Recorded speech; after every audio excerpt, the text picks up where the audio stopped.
So what do you do? What do you do? One option that you can do is you can give up on God. Just give up on the whole God thing.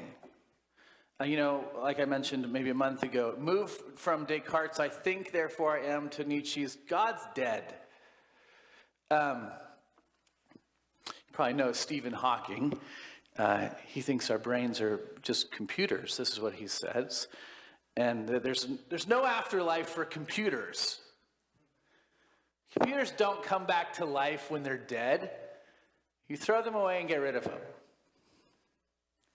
God and resurrection and all of that, he said, is a fairy tale for people afraid of the dark. Do we just say that God not only is dead, but that he never was, he never existed? So it's sort of a secular humanist approach to the best way of understanding the world. The world exists as it is without the divine. The world exists and that's all. No creator, no sustainer, no redeemer, none of that. Just the world. Well, first you have to acknowledge that even if you take that approach, it doesn't mean that suffering goes away. It's still here. It's still the world we live in. You probably know this other famous atheist, Richard Dawkins. He said this: there's no design, actually this is sort of a mantra that he would say. No design, no purpose, no evil, no good. Where does that leave you?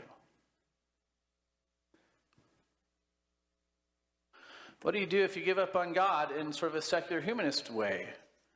No design, no purpose, there's no good, there's no evil.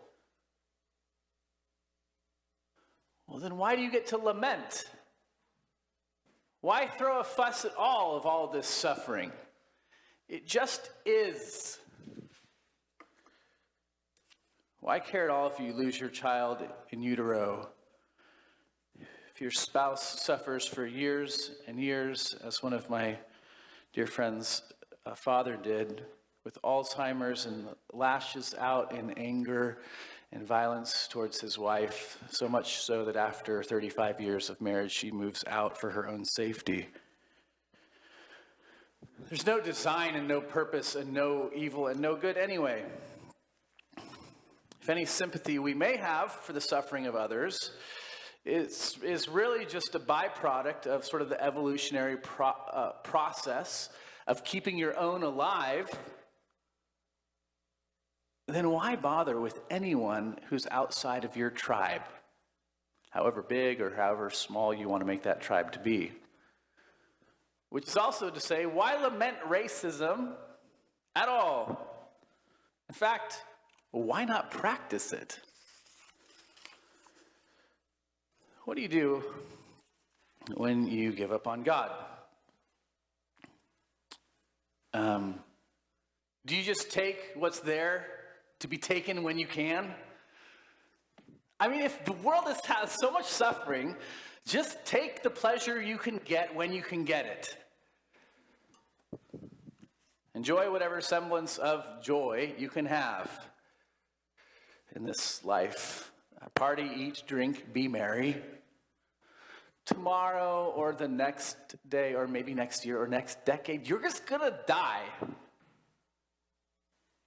And you're not going to have anybody to give an account to, anyone who's going to care.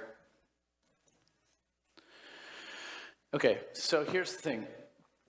With all the suffering in the world, what you can do and what you will be tempted to do, as I promise you I've been tempted to do, is say, give it up. I don't think you can do that.